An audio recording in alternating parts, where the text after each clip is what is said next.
Hey everyone, thanks for tuning in to Test Tube Plus. Today I'm Trace. This is episode 5 of 5 in our series on alternative energy sources. Make sure you check out the other 4 episodes first. Or if you don't want to do that, just stick around. It's going to be awesome because we're going to talk about alternative energy, the most craziest of the alternative energies. Obviously, we want to move away from using oil. Those fossil fuels are damaging our environment, they're damaging our planet, they are damaging us. And we mentioned some great alternative energy sources earlier. But the ones that we mention all the time, solar and wind, those are popular. They're cool. And they're easy for people to understand because they've had a lot of press explaining what those things do. But there are other ways to generate electricity other than solar and wind and nuclear, of course. For example, geothermal power. It's very, very popular in some parts of the world, especially in places that are volcanically based like Iceland. But the problem is you can't always use those things in places that don't have volcanic activity. How geothermal works is it uses the heat energy of the earth to generate electricity. Just really quick, Power Plants 101. All of our power plants basically use mechanical energy to generate electricity. So a wind turbine is being turned by the wind. A water turbine or a hydroelectric dam is being turned by the water. Coal power plants, steam is their main thing, which is turning that turbine. Nuclear is the same. Geothermal is the same. They're all using heat or something to turn a turbine. We could also have floating windmills. Right now you picture a windmill, it's a big post with like an airplane-y looking thing at the top, looks like a big pinwheel, and as the wind moves by, it turns that turbine. Why do they have to be anchored on the ground? What if we built a giant blimp, but inside of it, it was like a cylinder, and we could put one of those 3 rotor blades right in the middle? Those floating windmills have already been thought up, and they're already starting to be built.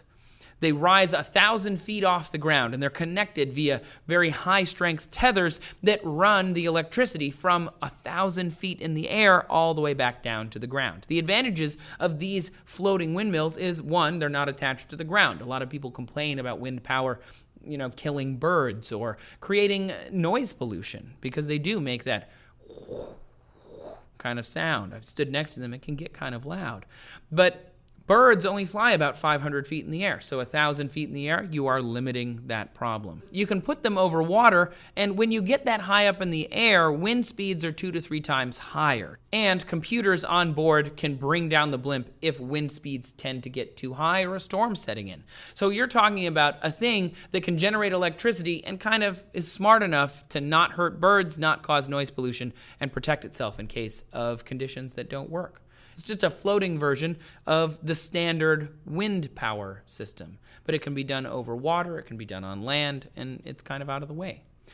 Another way that we can generate crazy amounts of energy is microwave transmitting solar satellites. This one's a little bit of a mind blow, but essentially it's solar panels on satellites in space. So instead of taking a solar panel and putting it in a desert somewhere where it's sunny a lot, we're going to put it in space, where it's always sunny. It's always sunny in space, not Philadelphia, literally in space. They put it 35,000 kilometers away from Earth, and they park it there.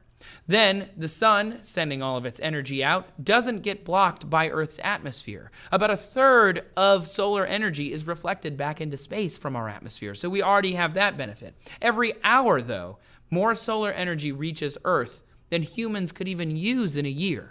So if we're sitting in space, we're collecting so much more energy. Now, I know what you're thinking. How do you get that energy back to the ground? You can't just attach a big tether and, plug it in. It's a little more complicated than that. There are giant radiation systems on the satellite and on the ground, and they're pointed directly at each other. Now, what happens is those microwaves hit each other and transmit that power from one place to another. Think of it like your wireless charging systems now, but over a significantly greater distance. There's a lot of power loss there, but you're already gaining so much by being in space that it's possible. The big drawback of this guy is it's really, really expensive.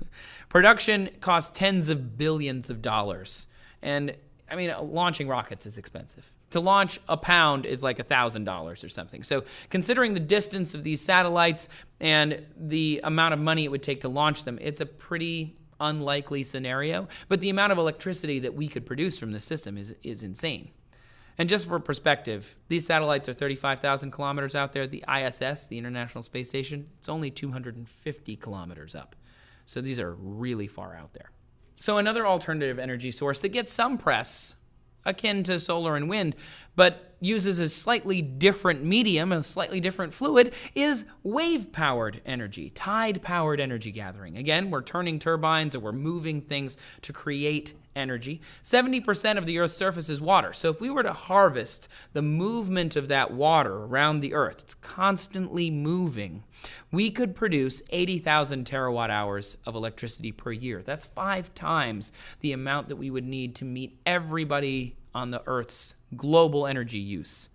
And it works a lot of different ways. The main ways are these 3. Oscillating water column, OWC, works a lot like a piston in a cylinder. The waves rise inside the column, and that pushes air up through the turbine. When the wave recedes, air is sucked back, passing through the turbine again and back into the column. So it's just a piston of water moving up and down, turning the turbine. There's the surface following attenuator, also known as a line absorber, which looks like a giant sea snake. This one is my favorite because it's just so weird. And it just sits there in the wave, and as the wave moves, it kind of flexes. And that flexing, moving of up and down, generates electricity.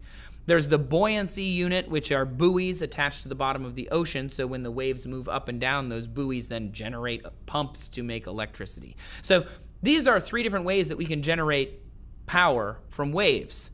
Now, all 3 of these could be used in the same place at the same time. Something that you need to realize when it comes to wind power and wave power and some of these other things is we're never going to cool off the Earth with geothermal energy. We're never going to stop the waves by harvesting energy from them. We're never going to slow down the wind by trying to put resistance on it with these turbines. Nothing that we can do is going to stop this amount of energy that's going to be floating around our planet all the time. We just have to learn to harvest it. And that's where some of the even smaller projects can come in.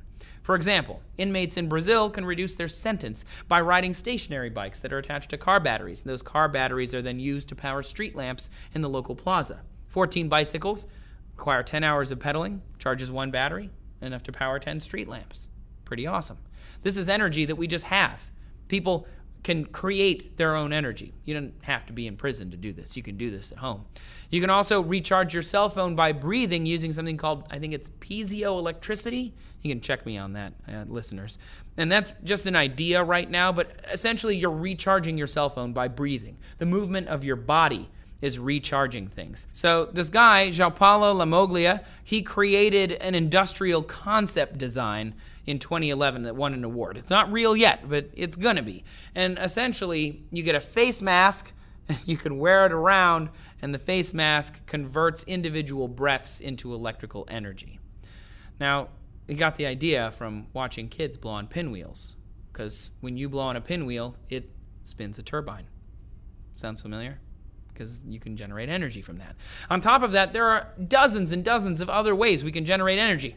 You could put things under the road, and as cars drive over them, that movement can generate energy. You can put things in your clothing, and as you walk around, it generates tiny pieces of energy. You can even put patches on your skin that when you move them, it generates electricity. People have tried so many things in order to get electricity out of our environment. You can take dog poop, and you can use that to create energy. The feces of dog poop has methane that can be used like natural gas. Microorganisms in the poop give off the methane, and it's a byproduct of that that can be used to power lights. You can use sugar and turn that into hydrogen, which can be used in fuel cell technology. You can also use dead human bodies to generate electricity. We can use ourselves. A crematorium in the UK got an idea. After an environmental review came out that said crematorium chimneys were releasing too much smoke into the air, they found a way to use the gases released from the cremation process to heat things. And heating, that's just another form of energy generation. So weird, so cool. My favorite of all of these is geothermal, but I don't live in Iceland, so it's kind of difficult to get. But what's your favorite? If you had a way to generate electricity that you could just make up right now? Why don't you tell us in the comments? Or one of these, or one that I didn't mention. Tell us about that down in the comments as well. Thanks for tuning in to Test Tube Plus. Hopefully you watched all 5 of our episodes on alternative energies. If you did, tell us about it down in the comments. What did you think of this series? Do you have an idea for another one? You can also come find me on Twitter and tell me there. I'm at Trace Dominguez, or you can find the network as a whole at Test Tube. So make sure you come back tomorrow for more Test Tube Plus, and I will see you then. Thanks for watching.